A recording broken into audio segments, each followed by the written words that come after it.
Hello everyone, welcome to GKGS exam channel पर। Guys, जैसा कि आज जो आपका रेलवे ग्रुप डी का 28 नवंबर फर्स्ट शिफ्ट एग्जाम हो चुका है दोस्तों, जिसमें आपको 100% एक्यूरेट आंसर के साथ प्रश्न बताऊंगा।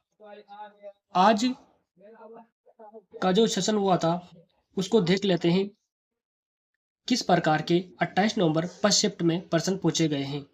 उससे पहले एक बात और दोस्तों, जिन्होंने अभी तक चैनल को सब्सक्राइबर नहीं किया है तो रेलवे ग्रुप डी एग्जाम से रिलेटेड पल पल की अपडेट के लिए चैनल को सब्सक्राइबर जरूर कर दीजिएगा और बगल में आपको घंटी का निशान दिखाई दे रहा होगा, उसको भी आपको जरूर प्रेस कर दीजिएगा। चलिए दोस्तों, आज का रेलवे ग्रुप डी का जो एग्जाम हुआ था उस सेशन को स्टार्ट करते हैं। यहाँ पर अपना जो पहला क्वेश्चन पूछा गया था उसके अंदर है कि 2025 में किस क्रिकेटर को पद्मश्री से अवार्ड से सम्मानित किया गया था। तो इसका जो करेक्ट आंसर है वो हो जाएगा रविचंद्रन अश्विनी को दिया गया था। जो पूरा पद्मश्री दिए गए थे, टोटल 139 पद्म पुरस्कार दिए गए थे, उसमें से 7 पद्म विभूषण और 19 पद्म भूषण, कुल 113 पद्मश्री पुरस्कार से सम्मानित किया गया था। अगला क्वेश्चन है 51वां G7 शिखर सम्मेलन का आयोजित कहाँ किया गया था। तो ये कनाडा के अल्बर्टा में किया गया था। कब किया गया था? तो 15 से 17 जून 2025 के मध्य किया गया था दोस्तों। अगला क्वेश्चन है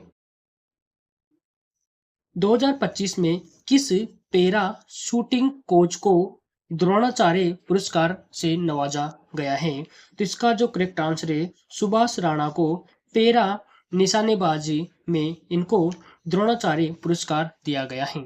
कुल 5 लोगों को दिया गया है द्रोणाचार्य पुरस्कार। दीपावली देश पांडे को निशानाबाज के लिए दिया गया है। संदीप सागवान को हॉकी के लिए दिया गया है। अगला क्वेश्चन जो पूछा गया था वो था अंतर्राष्ट्रीय बिग कैट एयरलाइंस की पहली महासभा कहाँ हुई थी। तो ये नई दिल्ली में हुई थी। कहाँ हुई थी? अंतर्राष्ट्रीय जो बिग कैट एयरलाइंस की जो पहली हुई थी कहाँ हुई थी? नई दिल्ली में हुई थी। अगला जो क्वेश्चन था वो पूछा गया था कि 2025 के अंदर जो ऑस्ट्रेलिया ओपन महिला एकल फाइनल में जो विजेता को मतलब किसको हराया था। तो इसका वो आंसर हो जाएगा मेडिसन कीज ने दो बार की गत विजेता आर्यन संबालेंखा को फाइनल में हराया था। और अगला क्वेश्चन पूछा गया था कि जो 2025 में प्रकाशित 2024 में जो CIP में भारत के कितने अंक मिले। तो इस भ्रष्टाचार से पूछा गया था एक क्वेश्चन। तो उसमें 180 में से भारत को छियावां स्थान मिला था। भ्रष्टाचार के अंदर डेनमार्क फर्स्ट रहा था, फिनलैंड सेकंड रहा था और सिंगापुर थर्ड रहा था। अगला क्वेश्चन पूछा गया था जो न्यूटन से रिलेटेड पूछा गया था और कल भी जो 27 नवंबर को जो शिफ्ट हुआ था उसमें भी पूछा गया था। तो गति का जो प्रथम नियम है ना उसको जड़त्व का नियम भी कहा जाता है। जड़त्व का नियम मतलब जो बस में बैठे थे ना, तो बस का चलना और वस्तु का पीछे आना या आदमी का पीछे आना जड़त्व का नियम कहलाता है। अगला क्वेश्चन है कि प्रतिरोधकता किसके साथ बढ़ती है। प्रतिरोधकता से भी रिलेटेड, इलेक्ट्रिसिटी से भी रिलेटेड क्वेश्चन पूछा गया था। तो आप उस क्वेश्चन को भी उस चैप्टर को अच्छे से पढ़ लेना। तापमान में वृद्धि के साथ। अगला क्वेश्चन था रदरफोर्ड का अल्फा कण विकिरण प्रयोग किसकी खोज के लिए उत्तरदायी माना जाता है। तो परमाणु नाभिक की खोज के लिए माना जाता है। अगला क्वेश्चन था कोशिका विभाजन में किन किन संतति कोशिकाएं बनती हैं।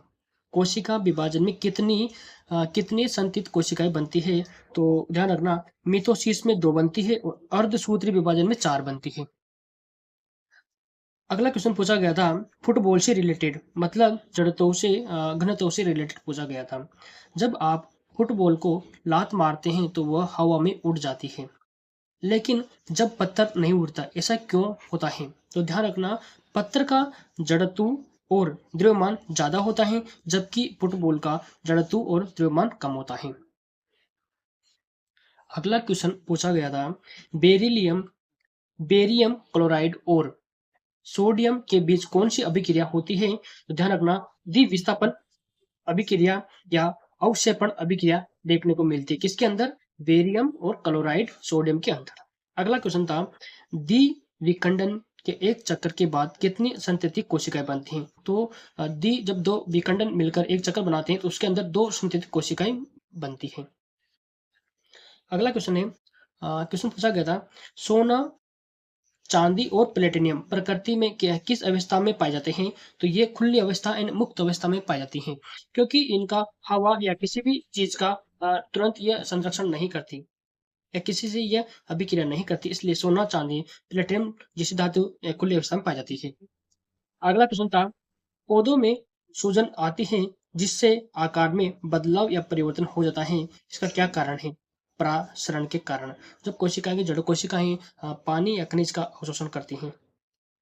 अगला क्वेश्चन पूछा गया था कि 2025 के जुलाई में डीआरडीओ द्वारा विकसित आकाश मिसाइल का कौन सा वर्जन लद्दाख में तैनात है? तो आकाश प्राइम लगभग 1500 जो फीट के था वो। अगला क्वेश्चन पूछा गया था, जब श्वेत प्रकाश प्रिज्म से होकर गुजरता है तो बैंगनी प्रकाश विचलन की मात्रा किस पर निर्भर करती है? तो तरंग दैर्ध्य पर निर्भर करती है। अगला क्वेश्चन पूछा गया था, आयाम किसके समानुपाती होता है? तो ध्वनि की प्रबलता के समानुपाती होता है। तो आज की जो शिफ्ट थी 28 नवंबर की फर्स्ट शिफ्ट में ये क्वेश्चन पूछे गए थे। तो दोस्तों, आपको अगर सेशन अच्छा लगा हो तो लाइक शेयर सब्सक्राइबर जरूर करना। Thank you so much.